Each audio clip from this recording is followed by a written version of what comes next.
હવે આપણે જોઈએ √3 સંખ્યા રેખા પર નિરૂપણ કરો એવું તમને પરીક્ષામાં પ્રશ્ન પૂછ્યો છે. √3 સંખ્યા રેખા પર નિરૂપણ કરો તો આપણે એને કઈ રીતે કરીશું એ જોઈએ. તો √3 સંખ્યા રેખા પર નિરૂપણ કરો.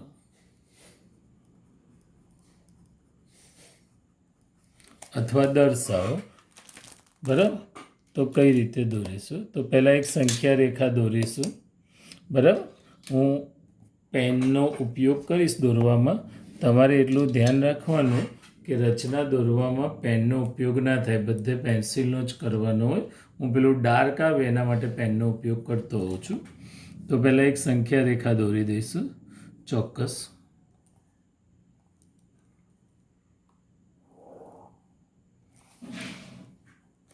જેનું નામ મેં એલ આપ્યું.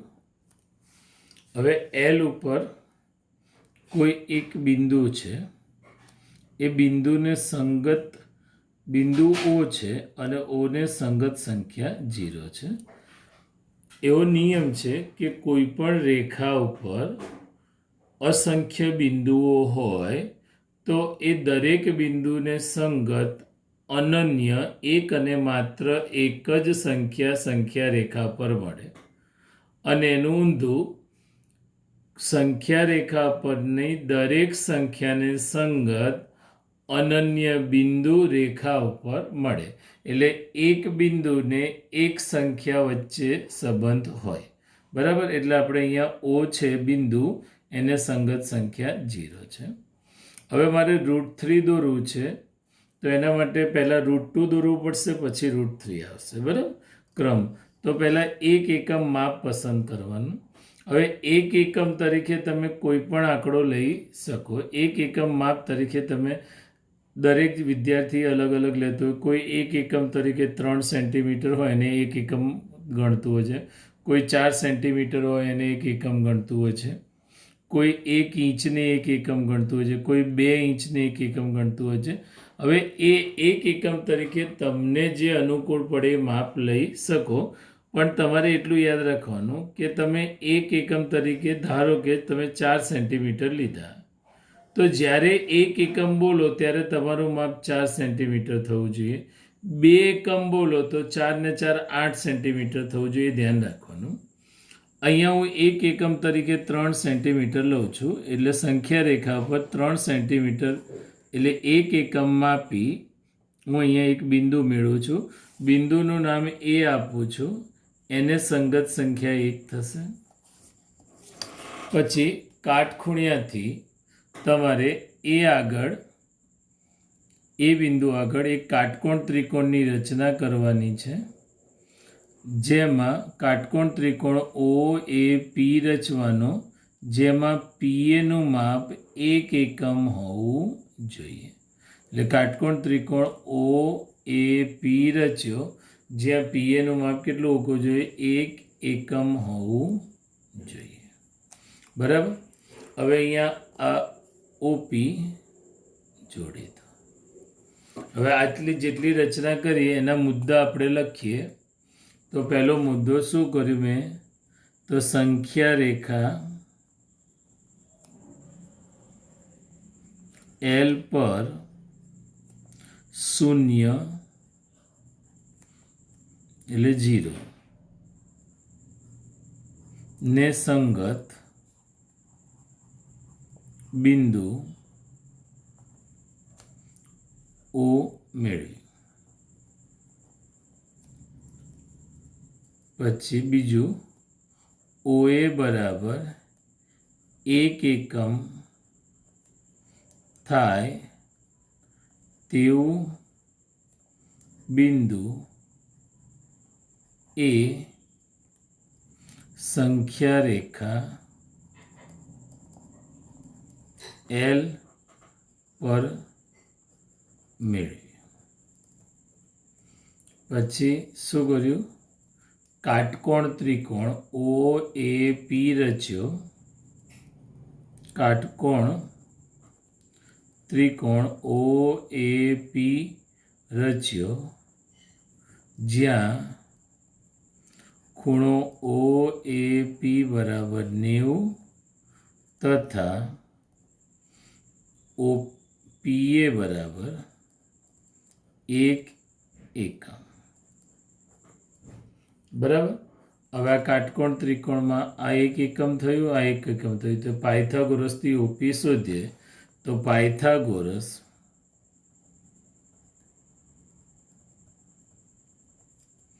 પ્રમેય મુજબ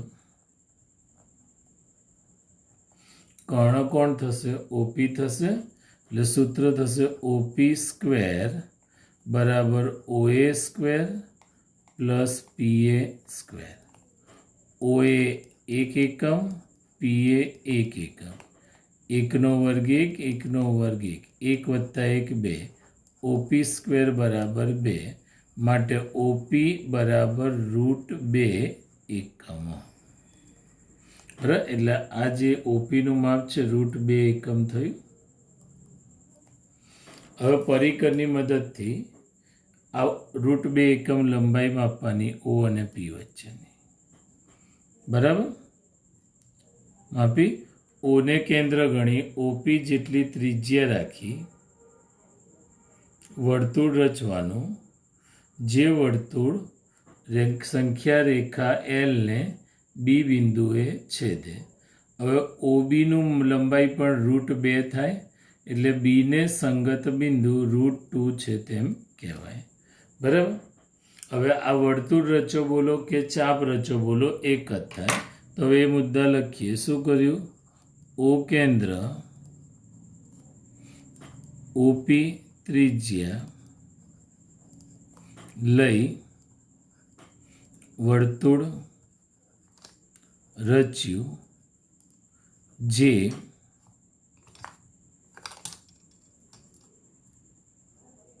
રેખા L ને બિંદુ B માં છેદે, જેથી B ને સંગત સંખ્યા √2 છે. હવે આપણે √3 છે તો √2 નો વર્ગ 2 અને 1 નો વર્ગ 1, 2 વત્તા 1 3 થાય. એટલે હવે બીજો B બિંદુ આગળ કાટકોણ ત્રિકોણ રચવાનો. બરાબર, એટલે કાટખૂણે મૂક્યો, કાટકોણ ત્રિકોણ રચવાનો. OB નું માપ તો √2 છે અને ઊભું QB નું માપ 1 એકમ થાય એ રીતે તમારે લેવાનું. Q બિંદુ લીધું 1 એકમ. આપણે ખબર છે 1 એકમ તરીકે અહીંયા આપણે 3 સેન્ટીમીટર લીધા છે. હવે Q અને O ને જોડી દો. તો આનું માપ શોધીશું. તો અહીંયા લખ્યું કાટકોણ ત્રિકોણ OBQ રચ્યો, જ્યાં ખૂણો OBQ બરાબર 90, BQ બરાબર 1 એકમ. એટલે પાયથાગોરસ પ્રમેય મુજબ કર્ણ OQ સ્ક્વેર બરાબર OB સ્ક્વેર વત્તા BQ સ્ક્વેર. OBનું માપ √2 એકમ હતું, BQનું 1 હતું, √2 નો વર્ગ 2, 1 નો 1 બરાબર 3, OQ સ્ક્વેર બરાબર 3, માટે OQ બરાબર √3. બરાબર, એટલે આ શું થયું? √3. હવે તમે પરિકરની મદદથી OQ જેટલી ત્રિજ્યા લેવાની લીધી, √3 લંબાઈ થઈ. હવે O ને કેન્દ્ર ગણી વર્તુળ દોરવાનું. એ વર્તુળ સંખ્યા રેખાને જ્યાં છેદે ત્યાં C નામ આપો અને C ને સંગત સંખ્યા √3 છે તેમ કહેવાય. તો હવે અહીંયા O કેન્દ્ર, OQ ત્રિજ્યા લઈ વર્તુળ રચ્યું જે રેખા એલને બિંદુ સીમાં છેદે, જેથી સીને સંગત સંખ્યા √3 છે. તો આ રચના થઈ √3નું સંખ્યા રેખા પર નિરૂપણ. ઓકે, હવે આપણે જોઈશું અસમય સંખ્યાનું સંખ્યા રેખા પર નિરૂપણ. સમય સંખ્યાનું સંખ્યા પર નિરૂપણ આપણે 8મા ધોરણમાં તમે ભણ્યા હતા. હવે અસમય સંખ્યાનું સંખ્યા પર નિરૂપણ જોઈએ. એ સંખ્યા નિરૂપણ કરીએ જેને એમાં એક સિદ્ધાંત વપરાય છે જેને પાયથાગોરસનું પ્રમેય કહે છે. તો આપણે પહેલા લઈએ પાયથાગોરસનું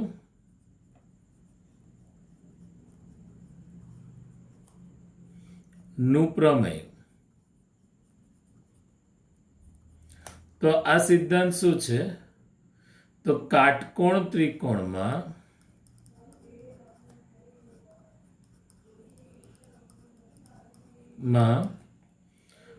કર્ણની લંબાઈનો વર્ગ એ બાકીની બે બાજુઓ કે કાટખૂણો બનાવતી બે બાજુ કે એક જ બાકીની બે બાજુઓની લંબાઈના વર્ગના સરવાળા બરાબર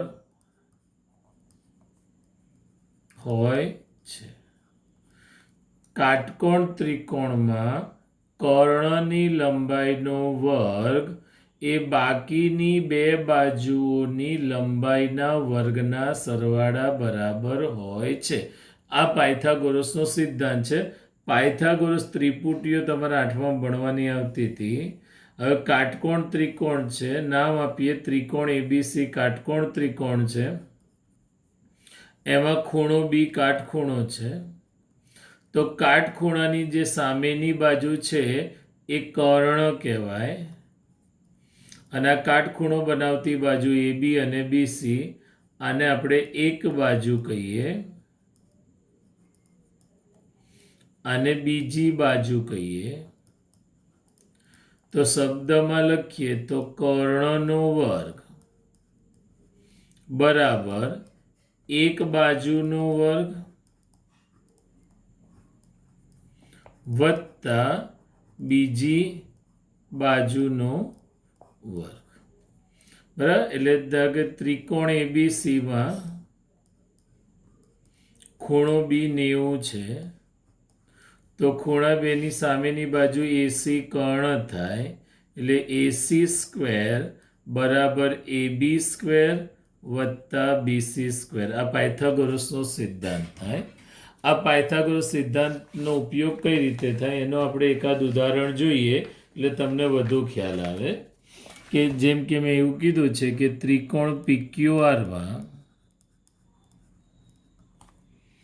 ખૂણો ક્યુ બરાબર 90 છે, પીક્યુ બરાબર 15 છે, ક્યુઆર બરાબર 8 હોય તો પી આર શોધો.